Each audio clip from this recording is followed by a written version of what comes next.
이번에는 그 해방 전에 사망한 사람, 그리고 해방 전에 외국 국적을 취득한 사람의 그 지위는 뭐냐, 대한민국 국적은 어떻게 되는 것이냐라는 그런 문제를 살펴보도록 하겠습니다. 자, 지금 이 두 분이 나와 계시는데, 왼쪽에 있는 분은 누구시겠습니까? 단재 신채호 선생이십니다. 단재 신채호 선생께서는 독립운동을 하다가 잡혀서 그 중국에 있는 감옥에서 결국은 돌아가셨습니다. 1936년에 돌아가셨습니다. 자, 그 다음에 오른쪽에 있는 분은 홍범도 장군입니다. 의병장으로서 활약을 하다가 나중에 연해주로 넘어가서 독립운동을 했고, 그 다음에 이제 그 스탈린에 의해서 그 중앙아시아로 강제 이주되어서 결국은 카자흐스탄에서 1943년에 작고를 했습니다. 그래서 이분들은 모두 해방 전에 이제 돌아간 분이고, 그 호적에 올라 있지 않은 분이란 말이죠. 조선 호적에 올라 있지 않은 분들인데, 이런 분들을 어떻게 우리가 처우할 것이냐, 어떻게 이분들을 대접해 드리느냐라는 그런 문제가 국회에서 제기가 된 적이 있습니다. 그래서 2005년에 이 망명한 독립유공자의 국적을 찾아주자, 이분들이 국적이 없다는 전제 위에서 찾아주자는 법률안이 3개가 나왔습니다. 그 중에 이제 하나를 보면은 여기 그 밑줄 친 부분에서 보듯이 국적이 없는 무국적자이거나 외국 국적 보유 상태인 등 대한민국의 국적을 취득하지 못하고 있다. 이런 순국 선열의 대부분이 그렇다.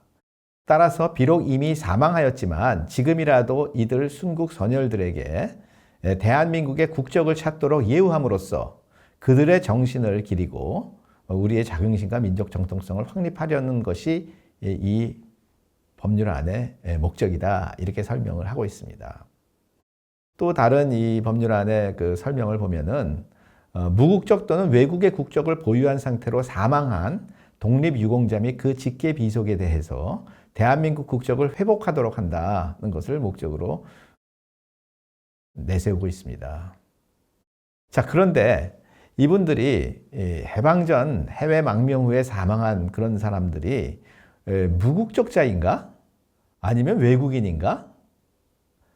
그렇다면 1948년 대한민국 정부 수립 전에 이분들이 돌아가셨기 때문에 무국적자라는 말인가?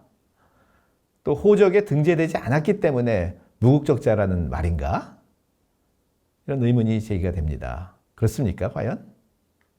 또 외국 국적, 중국 국적이나 소련 국적을 취득했기 때문에 이분들은 외국인이 된 건가? 아닙니다. 망명 독립유공자는 해방 전 사망했거나 외국 국적을 취득했더라도 대한민국 국민이다.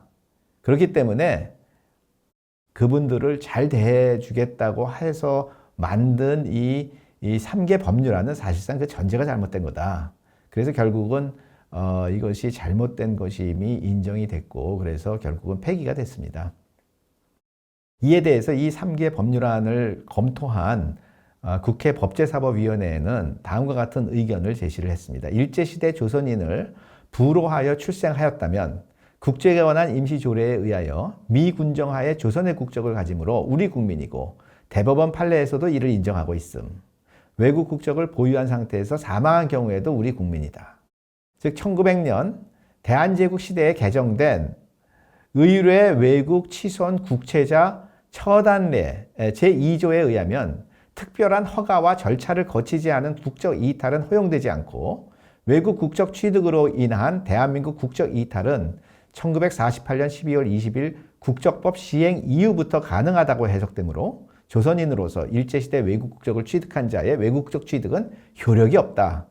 또한 법무부의 실무상으로도 일제시대 외국으로 이주하였거나 외국에서 출생한 자는 우리 국민으로 보고 있다. 이렇게 검토 의견을 주었습니다. 그 앞에서 말한 그 의뢰 외국 치손 국채자 처단례라는 것은 1898년 대한제국기에 제정된 그러한 입법입니다. 이 입법이 왜 제정됐냐면은 1800년대에 이 노령으로 러시아 영토로 이주를 해서 러시아 국적을 취득한 사람들이 있었습니다. 그 러시아 국적을 취득한 사람들이 대한제국에 돌아와 가지고서 나는 외국인이다. 그리고 그렇기 때문에 치해법권이 적용이 된다. 그러면서 그 행동을 했던 것이죠. 그러니까 그것에 대해서 그 사람이 조선의 백성이었다가 그 러시아 국적을 취득했다는 이유로 외국인임을 주장하면서 우리나라 그 당시에 그 조선 대한제국의 법에 따르지 않겠다라고 주장하는 것에 대해서 이제 정부가 매우 화가 나서 의례 외국 취손 국채자 처단례를 제정을 해서 그런 사람은 기수 미수를 막론하고 명률, 그러니까 대명률, 그 당시 조선에 통용되던 그 형법이 그 중국의 형법을 갖다 썼단 말이죠. 그러니까 명률 도적편 모반조에 의해서 처단할 것이다. 이렇게 규정을 했습니다. 그러니까는 러시아 국적을 취득했더라도 그것은 인정할 수 없다라는 것이죠. 그 1954년에도 이와 같은 문제에 대해서 법무부의 의견을 조회한 적이 있는데 그때 법무부는 또 다음과 같은 의견을 준 바가 있습니다. 외국 국적 취득을 이유로 한 대한 국적의 자동 상실은 1948년 국적법 제정과 더불어서 가능했고 그 전에는 외국 국적을 취득한 사람이 법무부 장관의 허가 없이 국적을 이탈할 수 없었다. 이렇게 해석을 해 주었습니다. 그런데 이런 입장이 완전히 일관되게 관철된 것은 아닙니다. 우리 국적에 관한 임시조례 아까 봤죠? 거기 그 제5조에 이런 조항이 나온다는 것을 이제 잠깐 봤는데 다시 한번 보자면은 외국의 국적 또는 일본의 호적을 취득한 자가 그 국적을 포기하거나 일본의 호적을 이탈한 자는 단기 4278년 즉 1945년 8월 9일 이전에 조선의 국적을 회복한 것으로 간주한다. 그러니까는 외국 국적을 취득한 사람이 그 국적을 포기해야 비로소 대한민국 국적을 다시 찾을 수가 있다라는 그런 얘기인 거죠. 그러니까는 외국 국적을 취득하게 되면은 조선의 국적을 가지지 못한다라는 말이 거기 담겨져 있는 것이죠.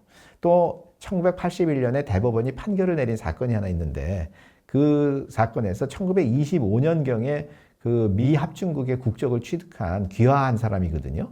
그 사람은 대한민국 국적을 상실했다라고 본 그런 판례가 또 있습니다. 이렇듯이 조금 일관된 1948년 국적법 제정 전에는 국적을 조선 국적이건 대한제국 국적이건 그것이 그 대한민국 국적이건 간에 그것을 이탈할 수 없었다라는 것을 분명히 한 그러한 이 정부의 공식적인 설명과는 조금 다른 입법과 판례가 있다는 것도 또한 유념해 둘 필요가 있겠습니다. 그러면 여기까지 오늘 살펴본 내용들을 한번 종합해서 정리하고 이 강의를 마무리하도록 하겠습니다.